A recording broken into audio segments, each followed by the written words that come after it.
Briefly, and we are going to have a few comments from other people about resilience and maintaining our balance and our voices in the days ahead, so that we will keep it short because it is cold, and we're so glad you're here. Thank you. Thank you. Thank you, Paula.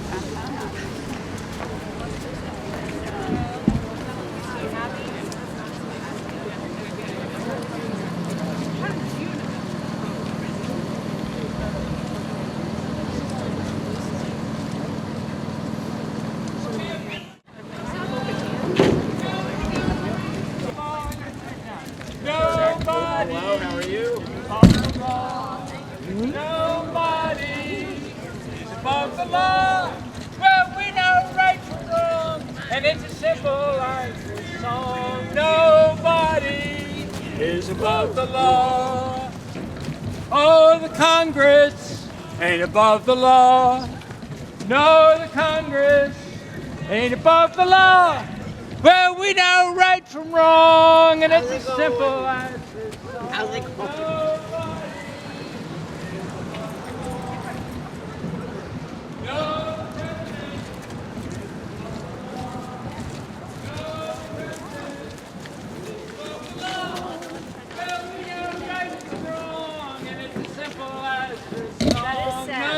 Nobody is above the law.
Tell me what it is. 6-6.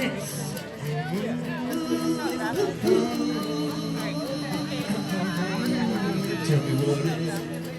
Sweet 6-6. Now tell me what? What? I don't know. Can you tell? And if you wanted to pull up the lyrics on your I just handed them out to you. cell phone too, you can pull them up quite easily. Just say to Siri, lyrics, the times they are changing, and you'll have them. So. And Sky is passing out some copies too. So share them around, pull it up on your phone. This is a good oldie that still holds water, I guess. All right, we all set? Sure. We all set? Yeah. Let me capo here. Okay. Gotta hold down my finger. We just saw the Dylan movie last night, so it's a little humbling to try to sing this song, but that's okay. Such a good movie.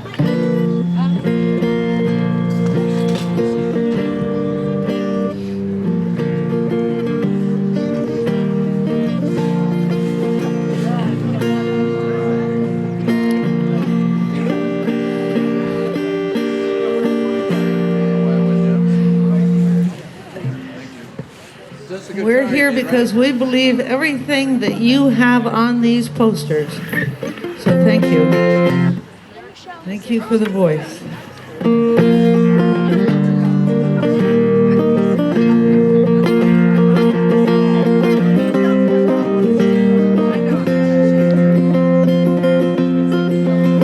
Come gather round, people, wherever you roam, and admit that the waters around you have grown, and accept it that soon you'll be drenched to the bone. If your time to you is worth saving, then you better start swimming, or you'll sink like a stone, for the times they are a-changing.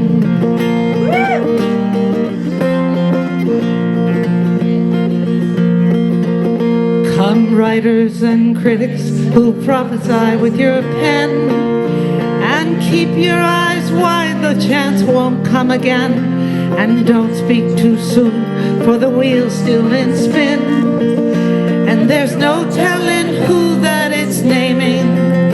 For the loser now will be later to win, for the times they are a-changing.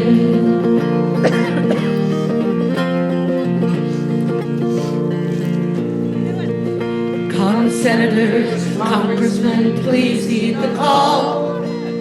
Don't stand in the doorway, don't block up the hall, for he who gets hurt will be he who has stalled.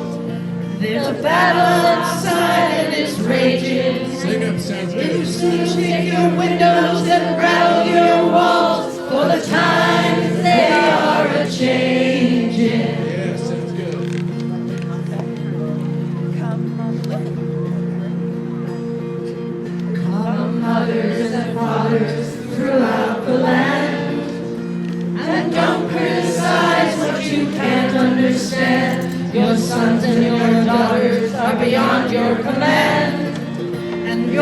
whole world is rapidly changing. Please get out of the new one if you can lend a hand, for the times they are a-changing.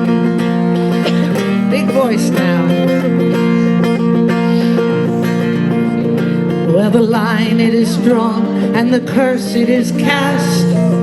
The slow one now will later be fast, as the present now will later be past.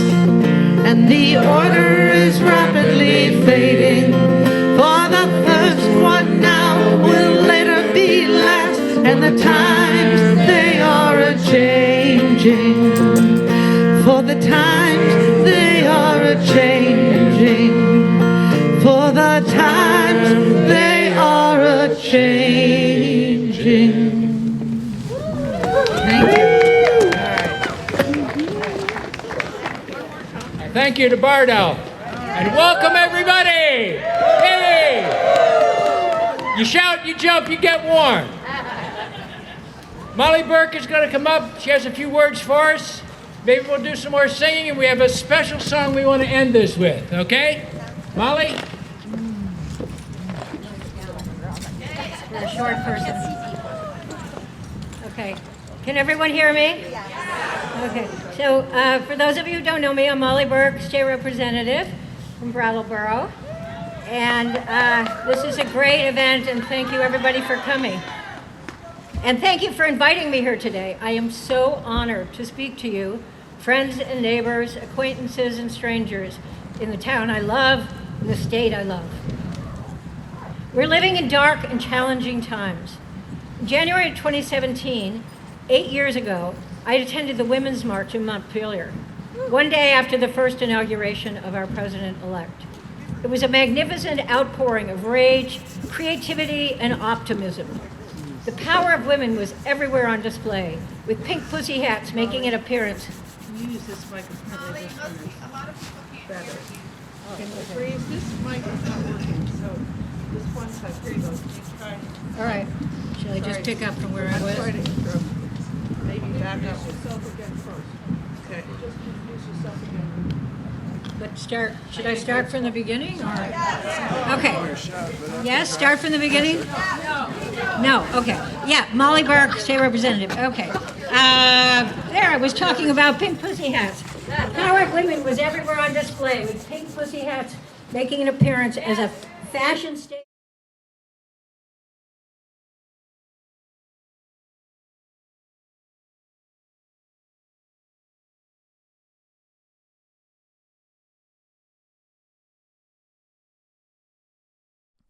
Molly Sullivan Burke, Women's March, Brattleboro, 1/18/2025.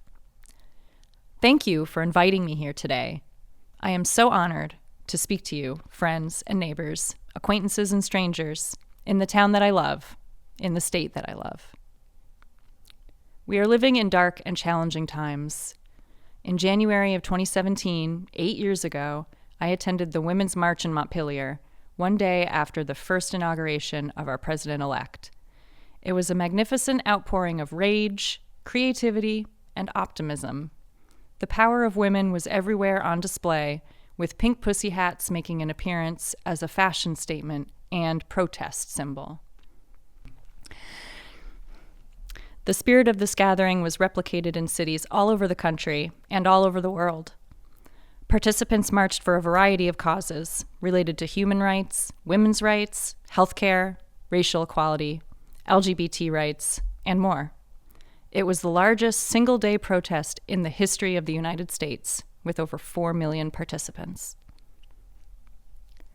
These issues are still with us, with more threatening ones added on. 8 years ago, we were not particularly concerned about freedom of the press in the United States. Not particularly concerned that the United States of America could become a dictatorship, an oligarchy. We believed that our institutions, Congress, the courts, and human decency would prevail over attempts to unravel the fabric of our Constitution. Here we are today, facing these great fears with the added existential crisis of our climate, which has been making itself more and more apparent. as Los Angeles burns, as the Arctic melts, and snowy Vermont winters disappear into memory. We have heard much in the press, social media, and on the airwaves about the exhaustion factor. Many of us are depressed, disillusioned, retreating into the comforts of our home and friends, less willing to enter the political arena or concerned about speaking out too strongly in advanced fear of future punishment or retribution. We must not let ourselves shrink in our power. Half of the people in this country voted for a very different outcome, and for a woman. This is a moment to step up, step out, and engage, all while celebrating life, creating a different narrative, and believing in the possibility of change. For starters, there are midterm elections to win, and discussions to bridge the deep divisions in our society. We must cultivate the values we want to see reflected in our politics. Things like compassion, honesty, forgiveness, the power to confront injustice, and love. The work will not be easy, but each one of us has to find a way so as not to become infected with the cynicism of those in power. We need to resist and remember that slogan from 2017, "She persisted." In this next segment that you'll see, you're just going to watch the rally. You'll see that, and I got to follow Representative Molly Burke. It was an honor to speak after her. These marches grew out of the women's marches and this people's march, this inclusive march of many voices. I was asked to speak and was the second person to talk. And I spoke about the divisiveness from the federal government and the need for solidarity nationally, starting here in Brattleboro. And so you'll see messages that I was delivering in terms of solidarity. One thing I talked about was the divisiveness in Brattleboro that's trickled down to us from the national level, and the way that we would see that play out at the select board meeting that was happening on Tuesday after that. So you'll see that clip, and you'll see the people who are standing with me and the people you'll hear the voices of people chanting, showing that solidarity, that Brattleboro shows up with people who are in need anywhere and everywhere, and people who are struggling to stand up for their human rights. Thank you. I hope to see you there. We'll see that on the ballot on March 4th, a ballot that I'm going to be on, and I hope that many of you will join on too. Raise your hand here if you plan to go to your town meeting or to participate on the ballot, and you want to be on the ballot on March 4th. Great. Show me what democracy looks like. This is what democracy looks like. Show me what democracy looks like. This is what democracy looks like. We're going to be showing up for one another over the next few days and over the next several years. Because while we have a huge, unprecedented threat and challenges, it's an extension of threats to humanity and challenges to humanity for the last 500 plus years. But we are facing an unprecedented amount of damage to our planet and to the people of our planet. And so it's time to stand up. And it's time to stand up for one another and to show up for one another. In a couple of days, I just learned today that there's going to be a targeted shock and awe deportation or attempted roundup and raids on immigrants in Chicago. Boo. And boo. Boo. And there's one message that I hope you'll leave today with, which is that you are not alone. And so I'd like for us to take a moment to say to our immigrant brothers and sisters and siblings across the United States, you are not alone. You are not alone. No están solos. No están solos. You are not alone. You are not alone. To our neighbors who are afraid of separation, you are not alone. You are not alone. To our neighbors who are afraid of being separated from their children, You You are not alone. To our LGBT neighbors and our family members who are worried about their health care. You are not alone. To our Black, Indigenous, and people of color neighbors and family members. You are not alone. To our neighbors struggling to pay rent. You are not alone. To our neighbors who have experienced sexual violence here in our community. You are not alone. To our neighbors who slept out last night in a tent or under the stars in the cold. You are not alone. To our neighbors worrying about our family members in Los Angeles and about the devastation due to greed of our leaders. You are not alone. And all of you, you are not alone. We are not alone. See that sign over there? It says, all people are my people.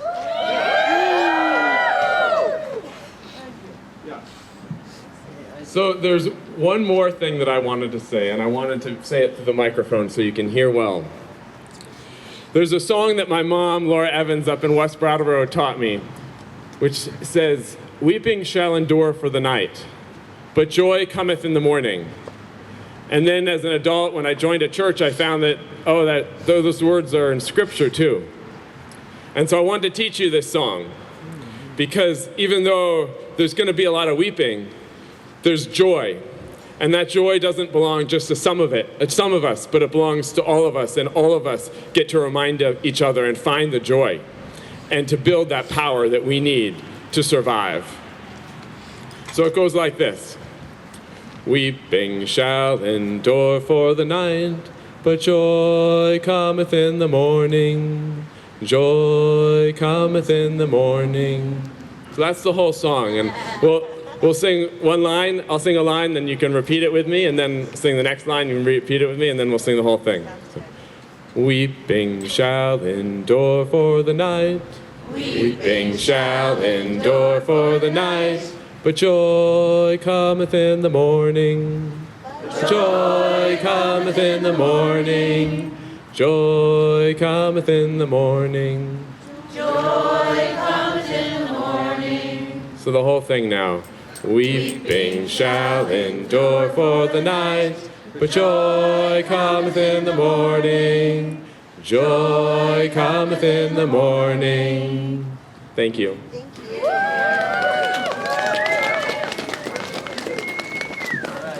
Thank you, Isaac. No, it's everyone's opportunity to come up and share for a minute or so what your suggestions are for maintaining positivity and resilience in the future. And I want to tell you mine. Mine is get active in your community. Don't stand around. Find support within other people who are in your community. Like, if something's upsetting you, you can find something to do about it by joining. You could contact Groundworks Collaborative or the book Big Sisters and Big Brothers. All these organizations. There's something you can do. Don't stand around. Don't get under the bed like I was thinking about doing a week ago before I decided I had to do something, and here I am. So this is your opportunity. If you want something to share, here's the mic. Thank you all for coming here. It's so great. I love you all. Hi, everybody. There's a word we haven't heard here today. The word is genocide. We did not hear that we will stand with Gaza.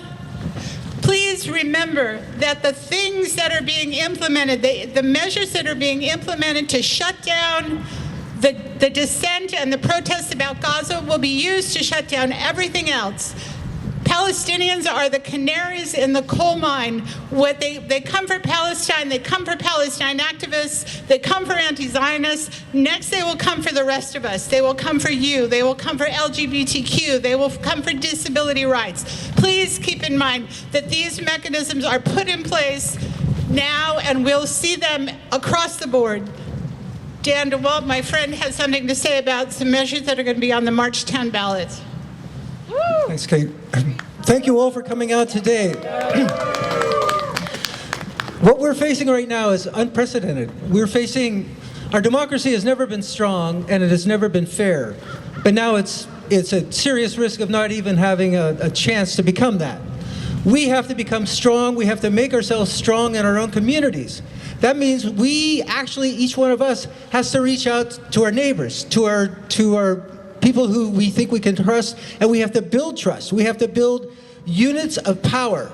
So when the day comes, let me back up, when fascism takes over, people who thought they were just doing fine with their neighbors, sharing the barbecue, find themselves with knives in their backs from their neighbors. We have to build a much stronger trust than we think we have now. We have to build absolute solidarity with people so that we have power to resist what very well will be coming down the pike.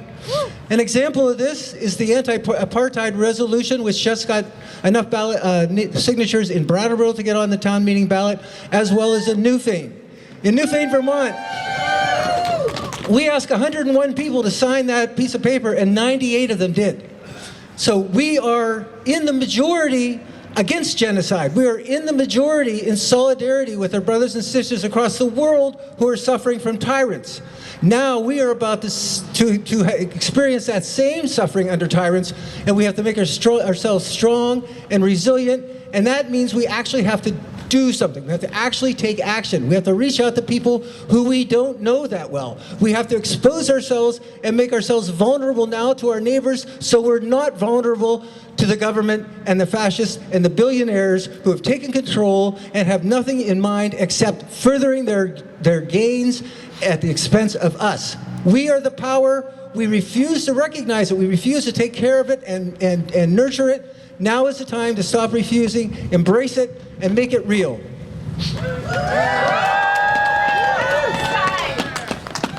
Palestine!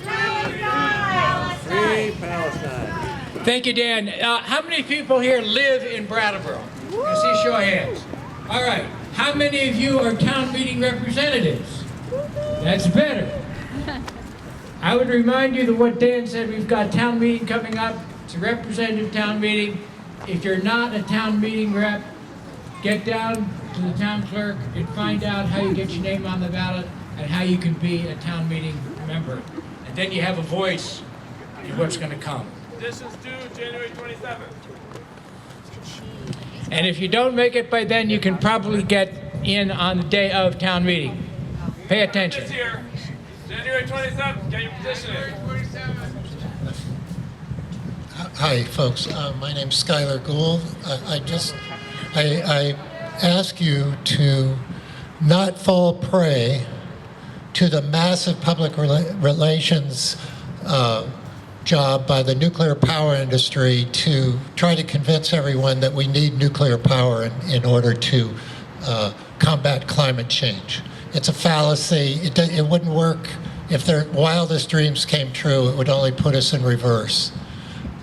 If you have any doubts about this, or if you have any interest in working on this issue, please get in touch with Citizens Awareness Network, which grew up around the commissioning of Yankee Row, when they found that the people in the community were getting sick from swimming in the river there.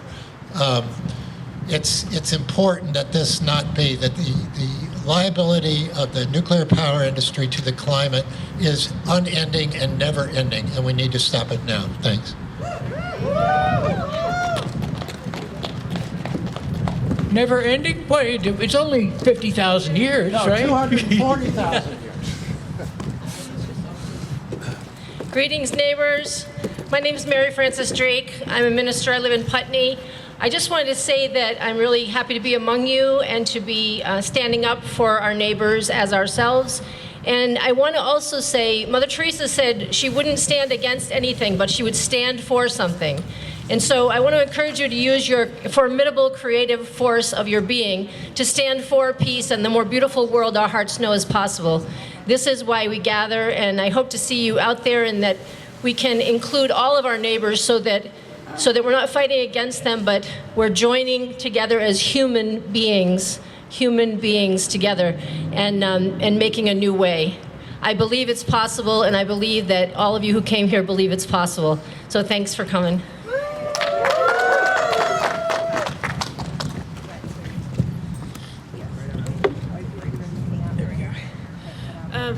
I just wanted to say, I believe our government decided to ban TikTok, but we ignore the fact that we just ignore gun violence. And I don't want to fear for my life in school. I don't want my friends to fear for my life in school. I don't want any of our youth to fear for themselves in a place where they should be learning and growing and flourishing. They shouldn't be afraid and quiet and just, we shouldn't fear for our lives in schools. That's all.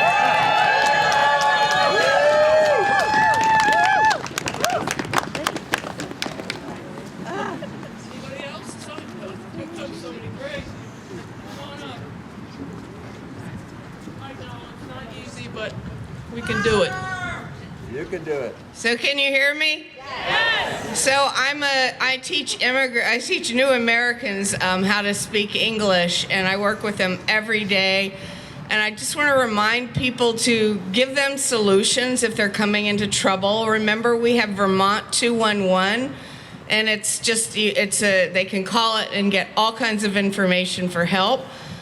If you can, teach people how to ask for help and offer help in return in case we get into a bad situation and some of our Vermonters have to go on the run. Start teaching people how to say, look, I will help move heavy furniture or mow your grass if you give me a place to stay. And that's all I've got to say. Solutions.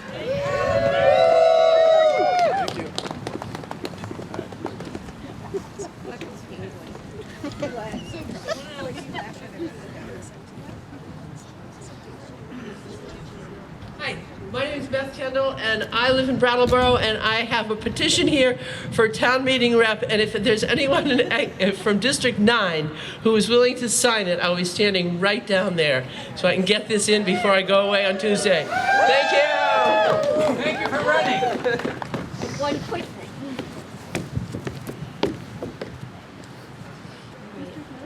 So I know we're all facing a hard time right now, and I think this is going around the world, and it is really hard.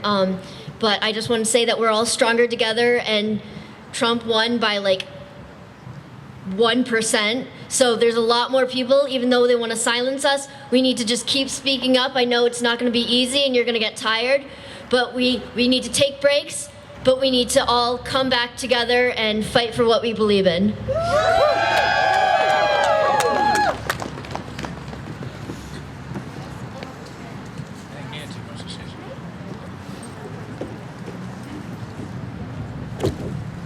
Maybe all of you are aware of this already, but a lot of us who are progressives are pretty disgusted with the corporate media and have decided to abandon corporate media. And I just wanted to mention a couple of really strong alternatives. I've really gotten a lot out of being a reader and a writer on Substack. A lot of people that were columnists for places like the New York Times and the Washington Post have migrated to Substack. And it's well worth people checking out. I think there's a lot of interesting progressive voices on it. And if you want to pay for media, you pay directly. There's no advertising, no corporate involvement at all. So that's a place that I think you can get a lot of good information and stay away from the corporate media. And Blue Sky, don't forget Blue Sky. Is also, yeah.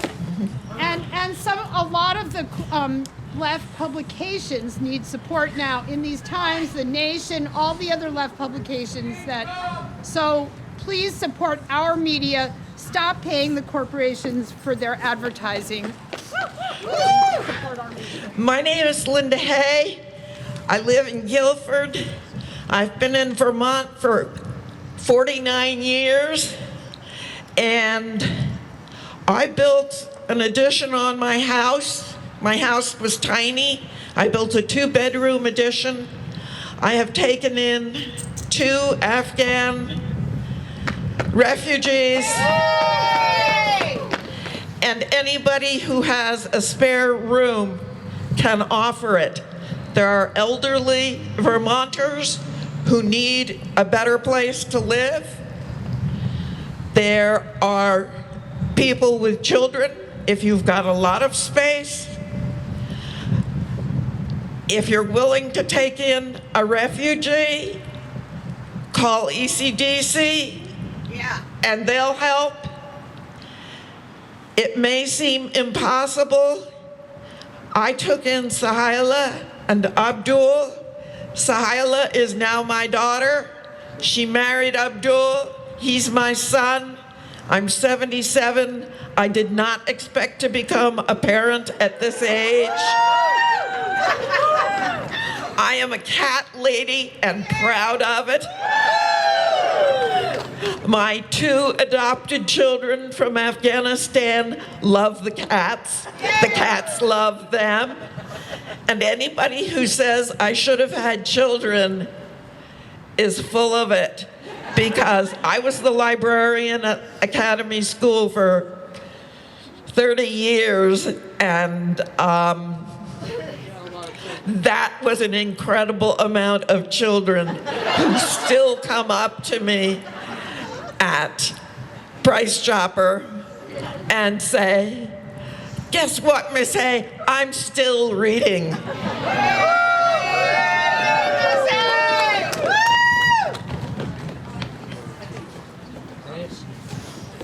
Okay, we're going to wrap it up now, and I'd like to wrap it up with a particular. So, we got somebody else? Yeah, just one. Sorry, I didn't see you coming. So that's okay. I should have come up sooner. Hey, good morning, everybody. My name is Rob Kinslow. I'm a minister, but I'm standing up here actually today as a resident of Townsend. My wife Janice and I are here this morning. And I just wanted to tell you about an app we've been using called Goods Unite Us. And it's an app where you can look up most companies and check whether they are funding progressive politics or reactionary politics. And it's a great way to seize power by voting with our wallets, which seems to be one of the only things that the oligarchs pay attention to.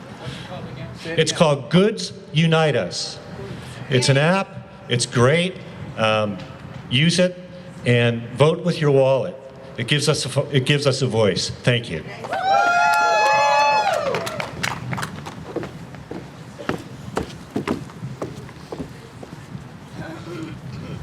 I'm going to make this short. My name is Aaron Almanza. I run the LGBT National Hotline. We run the youth and senior hotline for the LGBT community. Thank you. Can you hear me? All right. My name is Aaron Almanza. I am the executive director of the LGBT National Health Center. We run the national hotline for youth, seniors, and all ages for anyone in the LGBTQ community. I live in Claremont, New Hampshire, so this is the closest march that we had, so I'm glad I'm here.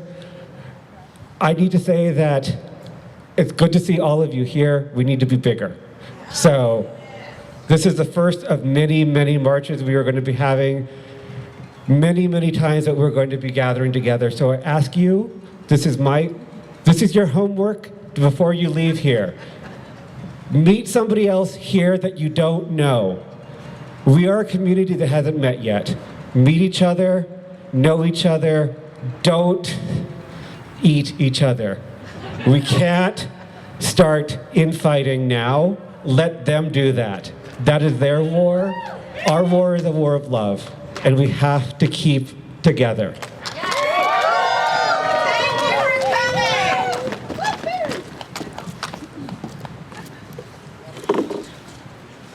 Hi, my name is Susan All. I live in Newfane.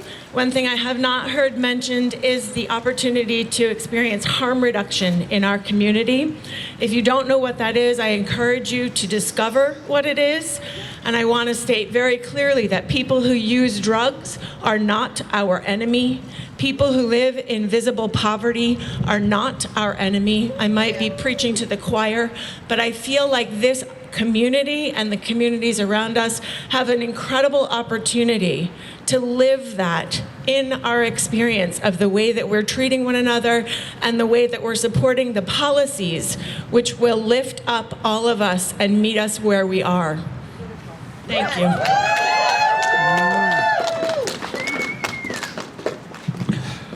Hello, my name is Daniel Seekin. You will hear a lot of figures as to how much money goes into the military every year. And there's usually around 800 billion or as low as 600 billion. But the truth is that every year the War Resisters League publishes figures on how much money goes into the military, and it's 2.6 trillion with a T. This is a big reason why so much that is needed by our society cannot be met, because there just isn't any money. Thank you. Thank you.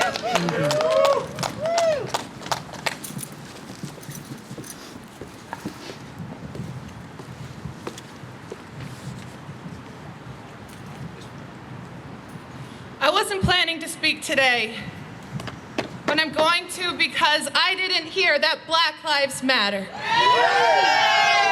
They did, they do, and they will, no matter who is in office.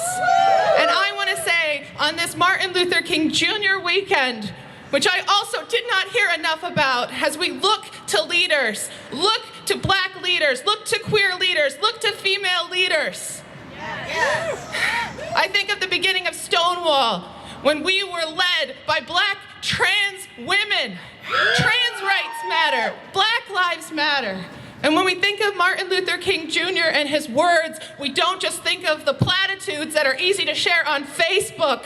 We think about things like there can be no peace without justice, and there can be no justice without peace. And we think about what we can do in our lives. We do not have to be violent, but we can disrupt the current system and structure. It will be uncomfortable, but many have lived this fear that many now are just experiencing for centuries. It's time to stand together in intersectional solidarity and keep fighting and take care of each other. But when you rally, consider within our own movements where these systems have infiltrated. Lift up your black and queer leaders. Make sure that you are working together and listening and acting. So, do not accept peace without justice. Speak up. Thank you.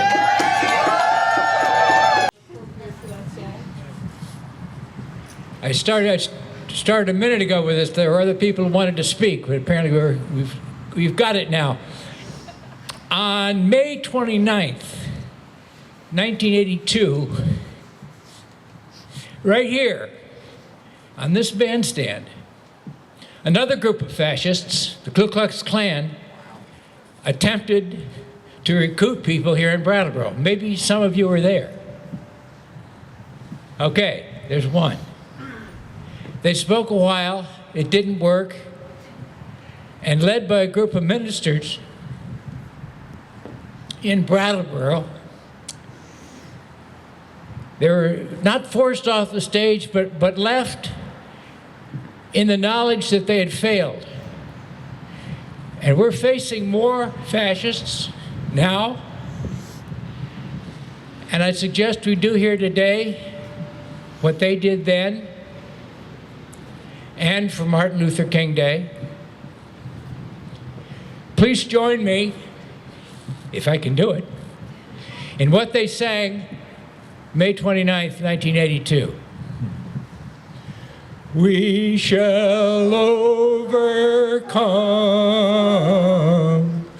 We shall overcome. We shall overcome today.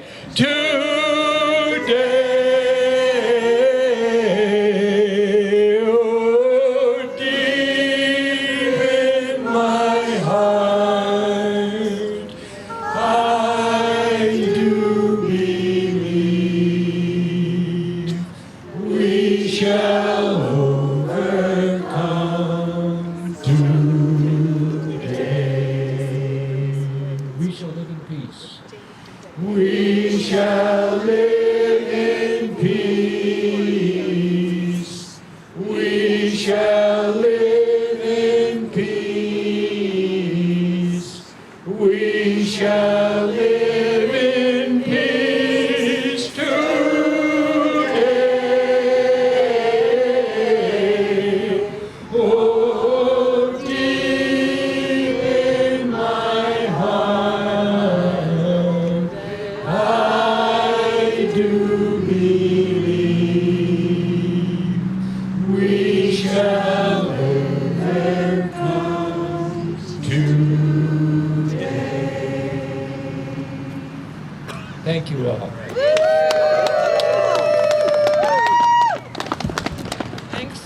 for coming, and get home safe. And do something. Thank you all for the goodness you have shared today. Thank you to Bard Owl for providing for singing for us and providing the sound system.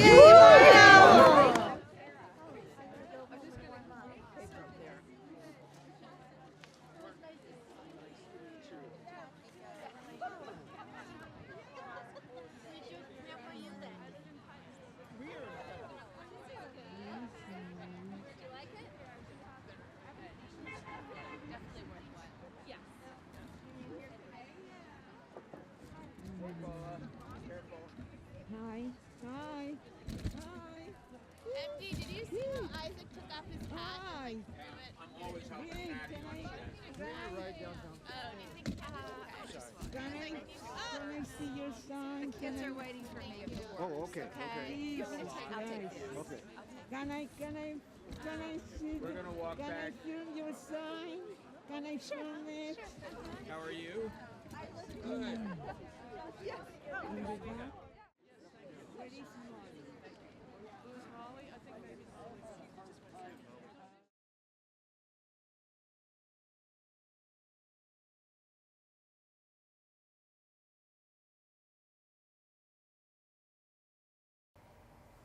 So Brattleboro is facing some real challenges, as is the country. But hey, this is our town, this is where we are, and so we get to work together to solve these problems. So one of these national challenges is the opioid crisis. We're seeing people dealing fentanyl in our residential buildings here in Brattleboro, and that affects the tenants, that affects the landlords. It's a real problem for people. Okay, this makes our town less safe. We've seen that there have been violent acts at an alarming rate. This is something that we do need to address, and we need to address it, both the long-term solutions and the underlying root causes of like what's driving people to addiction. And we also need to address the fact that we have folks who are coming from out of state, coming to our town and taking advantage of people here, people who are vulnerable, and that needs to stop. And so we need to bring together people to really address this. And one of the specific ideas that I've heard that I'm interested in, and I would invite people's feedback, you can write to me at team@isaac4vermont.com, is particularly the issue of the landlords are not able to prevent certain drug dealers from coming onto their premises in a lot of cases. So there's somebody who's known to be dealing, someone who's may have assaulted people in the building, who may be terrorizing tenants. But unless you have the consent of every single tenant in that building, you can't keep that person off your property.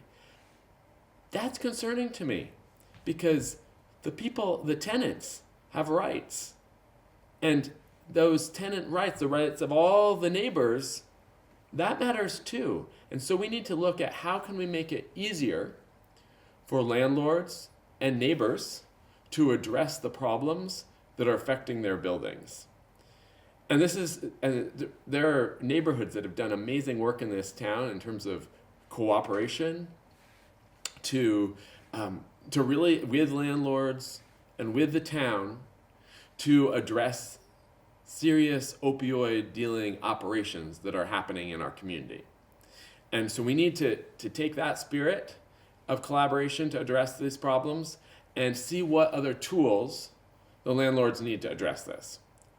We also need to protect renters. I've been concerned by seeing how very vulnerable tenants, whether it's in affordable housing or whether it's in just commercial housing or whether it's in the motels, have just been kicked out. I'm talking about people in wheelchairs, people with young children with disability, single parents who are from Vermont, who grew up in this town. I got to interview a single mom with her children, 4 children, one who uses a wheelchair, and it's not safe for that child to be in a tent, who in the dead of winter were kicked out by the administration of Vermont.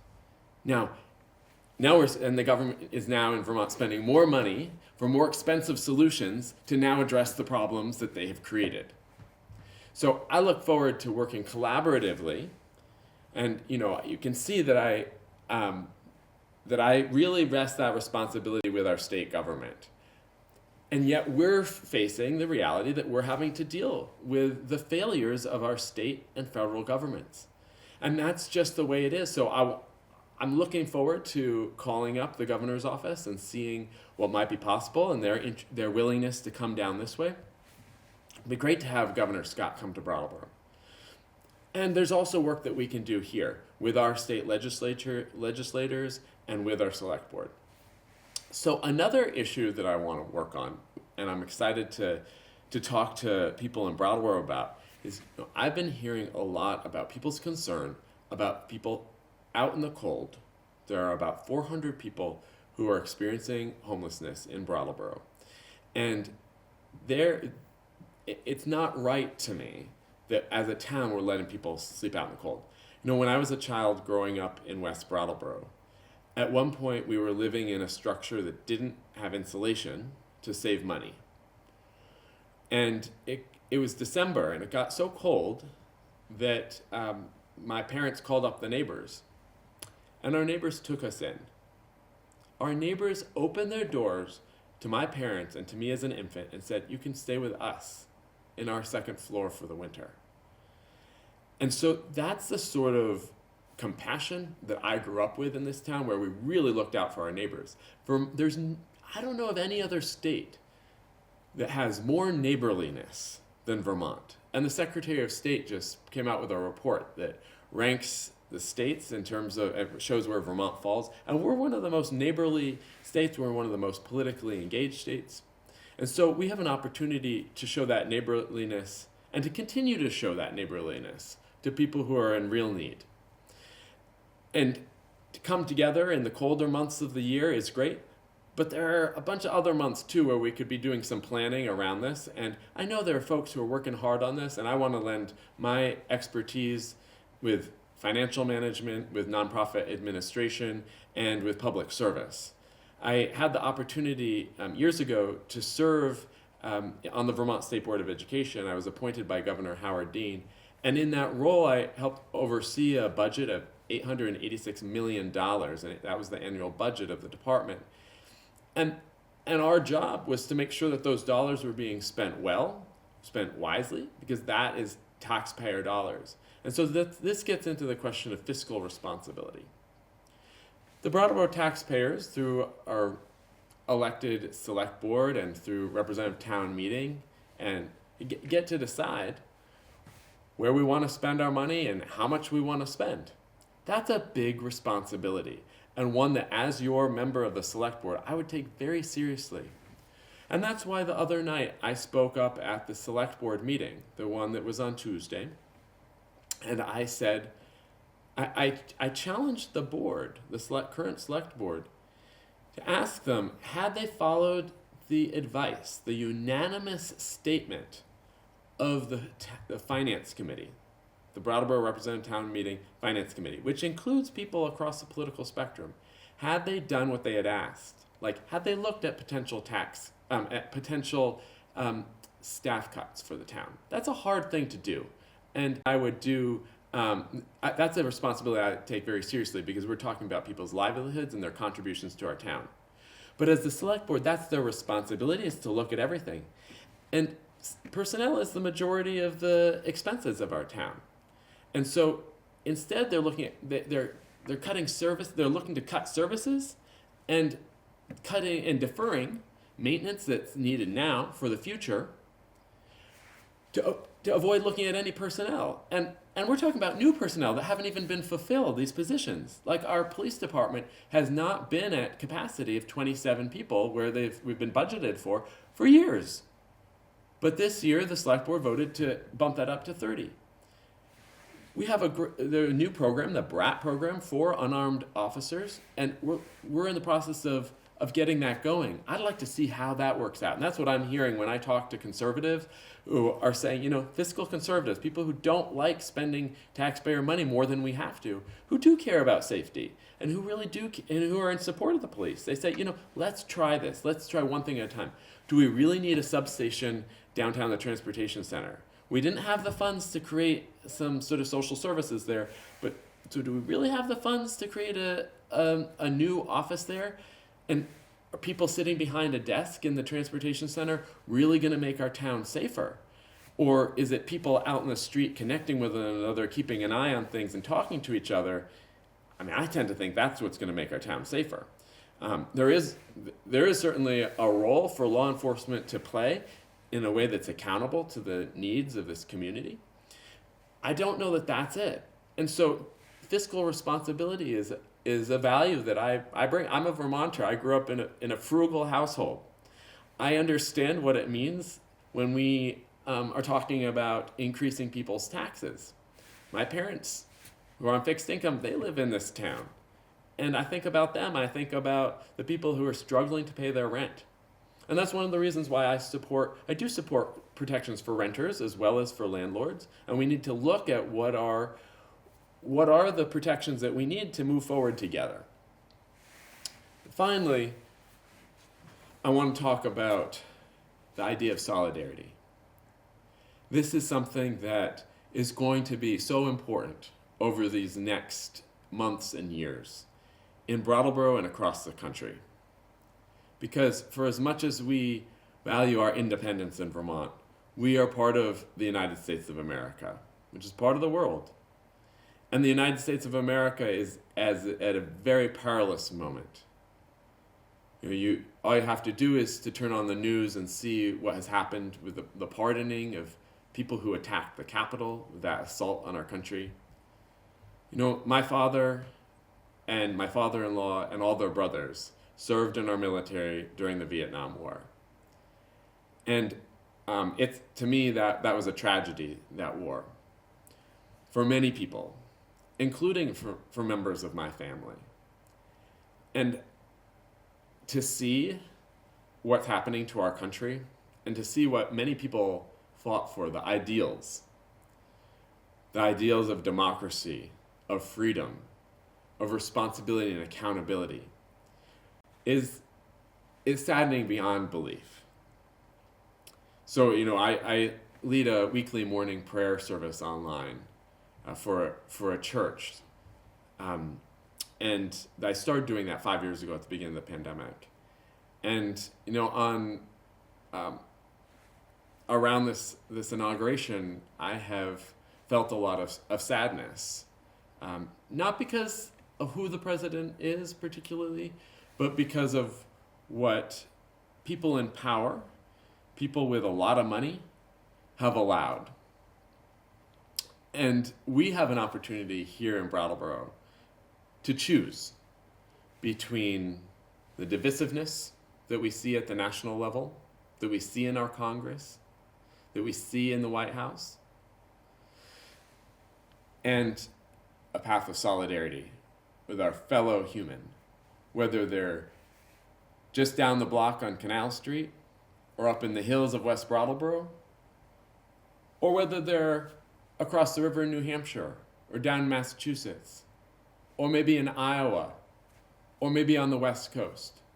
The fact is that this is one country. This is one nation under God. And it's our job to remember that and hold that vision of unity and to bring people together in the darkest hour of our nation and in our lives. That's what we get to do, and that starts right here at home. And that's why I'm running for Brattleboro Select Board, because we get to do that work together, that hard work and that showing up for one another, that listening to one another, and for us getting the jobs done so that we don't have to worry about people who are going to sleep without a bed tonight. We don't have to worry about people who are concerned about their children and their children's safety when they want to walk downtown. And that we have a town and a community where we know that we're looking out for one another. That's the kind of community that I grew up in West Brattleboro, here in Windham County, and that's the vision for the town that I want to live in moving forward. This is a beautiful, beautiful town at the confluence of the Connecticut and West Rivers, a beautiful town at the base of Mount Wetaskicut.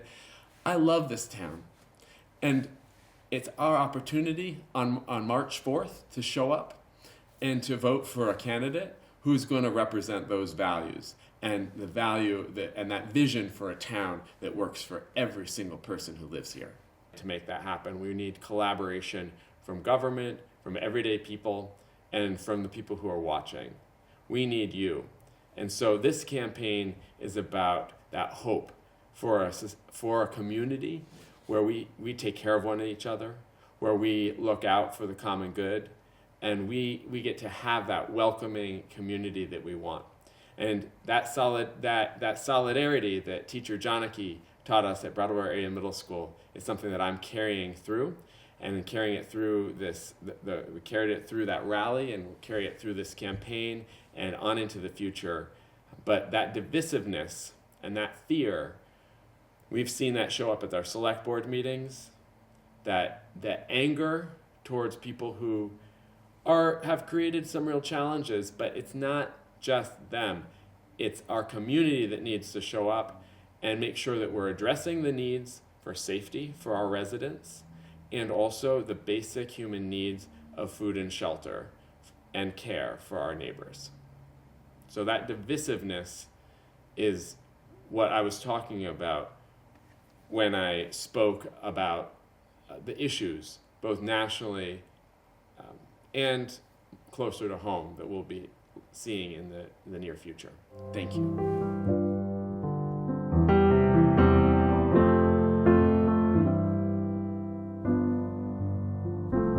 Hi.